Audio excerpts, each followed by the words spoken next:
All right, guys, welcome back to another episode.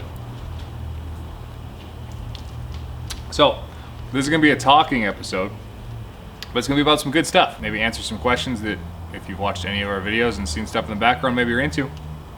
But the last one of these videos we did was my Estoril 4-door slick top M3.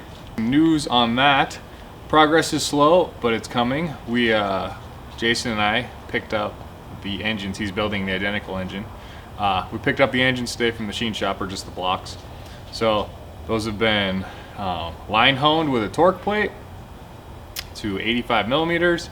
The whole rotating assembly with our rods and pistons has been balanced. Cranks have been drilled. The whole thing has been blueprinted. So now it's just assembling the bottom end, and then we start working on the heads. Behind me is my 1992 Nissan R32 GTR. This car has been on this lift sitting here since before we started this YouTube channel. We're coming up on 3 years that this car has been sitting right where it is now. I used to watch Tommy Effia a lot, still do, but I'm a lot busier than I used to be. And R33s have always been my dream car. I've always wanted one since Gran Turismo 2 as a kid. Started watching a lot of his videos, and he got a gray GTR. And I was like, oh yeah, cool car, whatever. But then when he started working on it and put those Regas on it and lowered it, and I was like, wow, that thing's really good looking. And I was like, you know what? I can't get an R33 for a really long time. These are affordable. These are just gonna go up in value. I should grab one of these now. So I got a hold of HP Logic, put down a deposit. I was gonna start looking at auctions with Roberto. Around that same time, there was a dude, if you guys are Tommy Effia followers, I think his name was like Hurricane Ian or something like that. And he had a YouTube channel, maybe he still does, I don't know. He was one of those real popular guys with Tommy. He every time there was a live stream, he would donate like a few $100s. It was kind of crazy. But anyway, he also wanted a car from HP. He put in and bought one at auction. That was this car. While that car was on the boat on its way over, they got another one in on trade or something. One popped up or somebody fell through. So he ended up buying the car that was already there, and all of a sudden this one was available. So I discussed prices with Roberto and we agreed on it, and it's gonna be a good car. Full disclosure, I paid $26,600 for the car. Import fees, titling fees, everything to make it US legal. I also decided that this was gonna be a car that I didn't do any work on, right? So I went ahead and scheduled a build with them. We went with the ATP drop-in turbos in the factory housings. These are GTX Gen 2 2860s. So apparently they're capable of like almost 900 horsepower. In this, I don't know on what dyno that is, but these were the smallest setup that you could get for the upgraded, so that spool time would still be like really low. We did that, and then we had some other ideas, but tore into the engine and found out it had HKS cams, an N1 billet crank, OS Geiken triple disc clutch. That might have been it on that side. I had a Kakimoto exhaust, the same one that was on Tommy's GTR, his original gray one. So either way, so there was stuff that we didn't need to do then. So I ended up doing ARPs and a new head gasket. I did the Tomei oil pump. Just like an all-around basic build. We went with like the Haltech Platinum Pro plug and play, 1000cc injectors on the 85. We did like a dual Aeromotive fuel pump setup. So anyway, it made just under 500 on Jack's dyno. Jack tuned it. I'll put the video of Jack from the HP Logic channel. I'll put that in the description so you guys can see it. Yeah, you can see this car the day we picked it up. So Will and I flew out to Florida.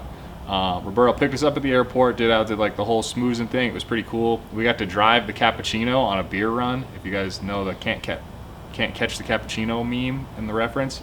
Will and I drove that car. It was a lot of fun. Car was great. Picked it up. I literally showed up as soon as it was done on the dyno. We rolled in. Took it to Walmart, bought a CD player so we could have music for the way back. Our plan was to drive it back to Denver. Roberto put the stereo in for us for free. It was cool.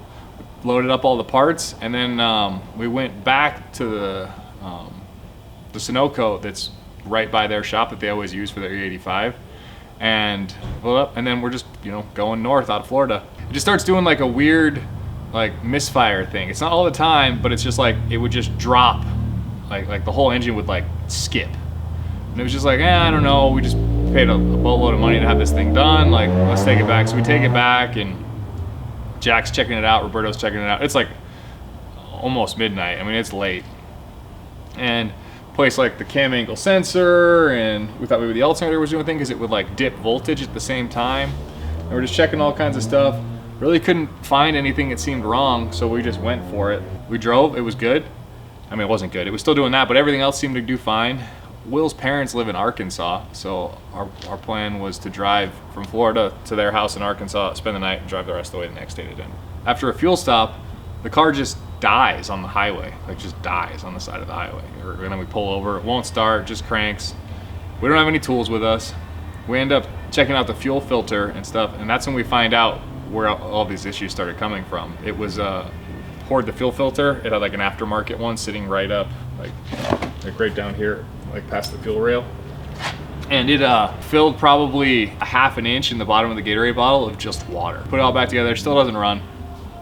So we take apart the fuel pump. We took the entire fuel pump assembly out with a hose clamp, and the key to the car was what we used for tools. Took the whole thing apart. Roberto's method of installing dual pumps in there was to wire them together into one line. And what had happened is one had pumped enough into the other one to push pressure back, and it blew the hose off of that pump. And since they were wide, by doing that, it just like, all the pressure just went right back into the tank. Rigged it back on the way he had it, and then that got us to Will's parents' house that night, and then the next day drove it. The next day is actually when we decided to start a YouTube channel. We drove, and we're like looking along the way at all the Craigslist. We find an E34 Touring that was in a head-on collision. We roll into this guy's house in the GTR, and the car's been sitting in this guy's driveway for a year. And we're like, yo, we'll buy it, we'll fix it. And he's like, no way. He doesn't believe us when we're on the phone that we're gonna come and we're gonna fix it, try and drive it back. We use like the GTR radiator and a bunch of random hoses that we have. We go get a ratchet strap and bend the frame rails straight with a tree. Go buy some sealed beam lights from the parts store and put those on.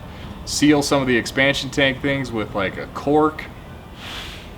And we get this thing to run and drive it all the way back to Denver. Will and I pulled over to sleep that night, like somewhere in Kansas on I-70. And then he woke up and left, and I just kept sleeping. And I started just really getting after it in the car because I just really wanted to be home and just kind of seeing what it would do. We'd hit limiter in fifth gear a few times, but was doing it for a sustained amount of time. I'll tell a story on Patreon. I got pulled over during that. I'll tell that story over there if you guys want to see that. I'm flying all the way back to Denver. I'm like flying. We get back here, and I don't really drive it around too much. It's still having like the fuel issues. It keeps blowing that fuel line off the pump, and it's kind of shitty. The next day, I drove up to Glen Shelley's. That was actually the same day. The day we got back, Will bought his E30 M3 from Glen Shelley. So we drove the GTR up to buy the E30 M3. It was pretty cool. And then that day, we start kind of hearing like a little bit of knock from the engine and a little bit of rattle and shit. And it's like, and we notice it's starting to smoke a little bit too now. So we're like, well, shit, I don't know. Let's get it back to the shop. I'm gonna work on this thing. We're just gonna do it. We decided it needs an engine. I talked to Roberto a few times. We thought maybe it'd be turbo stuff. He was willing to help with stuff. I don't think the tune or anything was their fault. I don't think there was anything wrong with what HP Logic did to build that car. Roberto, kind of little things that were like not great. Like there was like some like worm gear clamps where there should have been T clamps and things. But for the most part, it was put together pretty well. I bought a new engine on eBay. The engine that's right here, it was an R32 engine with a trans, had good compression and stuff. It was like $4,300 including freight to here. So it's like, I think it's a pretty good deal. I think they're worth a whole lot more than that now. This would have been the summer of 2018. The car was sitting over there in the shop. You don't really need to see it. It was over there in the shop against the wall. I had a pickup in this bay that the starter didn't work on. The key didn't work to start it. You had to jump the solenoid and it started. Somebody came to look to buy that truck from me. I went to go jump it to show them. The truck was in gear. Truck started and drove directly into the side of the GTR, into that side. And then we ended up finding a painter dude who's a buddy of a buddy kind of thing. He volunteers to paint it pretty cheap. So I think I got the whole side fixed for like 1,200 bucks.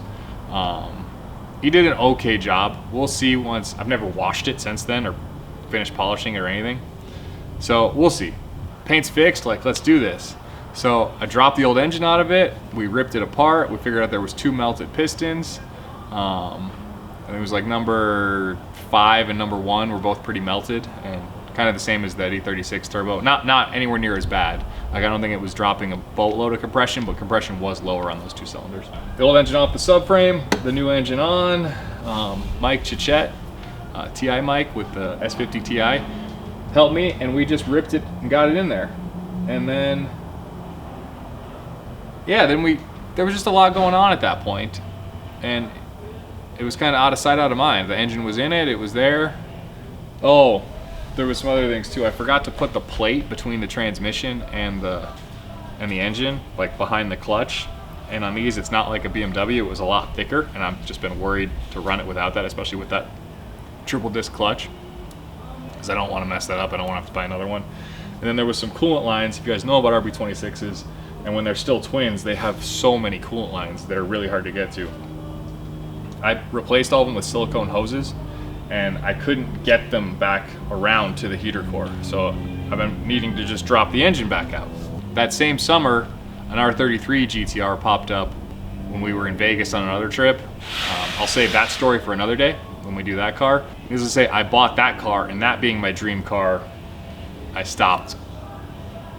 I got to drive that car, so there wasn't an urgency for me to finish this one. Anyway, fast forward to today, Monday night. I was here. Monday was March 1st. It was on the calendar a long time ago that Zach was gonna help me on March 1st. Him and our buddy Nate, works over with John at VI, they came over and they were like, yo, I thought we were gonna work on this today. And I was like, yeah, I thought we were gonna work on this today. And they were like, no, I have it set up for 8 o'clock at night. And I'm like, okay, whatever. Anyway, we got it together, and we got the subframe back out of it. We're pretty motivated. We'll see if we work some more tonight. We'll film it if we do. It won't be in this video. And see if we can get the engine all ready to go back in, and then maybe next week, after we get back from the Gambler, maybe this thing will run, and I could drive this GTR again. There's not much that it needs that I don't have. Will took the radiator from this. It was like a Mishimoto one, but it had the inlets and are on like the same side. You guys can see they're like right here and right here. So Will took those and put them on the LS E30 truck that he built. So I'm gonna get that ordered. I might need some fuel line. It had a stock regulator on it before, so I got like an ISR removable pipe, and then we'd put an Aeromotive rising rate regulator on it. But yeah, it should run. And it's a really clean chassis. It's a really clean car. It's in really good shape, except for what I had to have repainted. There's like some of the clear didn't turn out super great, but if I can get it driving, I don't really care about that stuff. It made about 485 or whatever on Jack's dyno. That car felt fast on E85. It felt fast up here on pump gas, even up here. I want like a trackable GTR. Since I bought it, I put R34 GTR brakes on it, which are the same as R32 V-Spec and R33 regular brakes. But they're bigger 4-piston Brembos. And I'd love to just be able to smash this thing like at high planes and just see what it'll do. Like I still want to care about it. I'm not going to just like make it a track slut and beat the fuck out of it. But at the same time, these cars won races. Like this is Godzilla. All the other GTRs are not Godzilla, just the R32. I have a spare trans for it because I bought that, so it's okay that we can be hard on it. And I wouldn't mind buying the sequential setup someday. So, but that's the story of the gray GTR. It's been sitting on this lift forever, and I think this is the year that, like I said earlier in earlier videos this year, this is the year we get everything done. And this is a big one that needs to get done.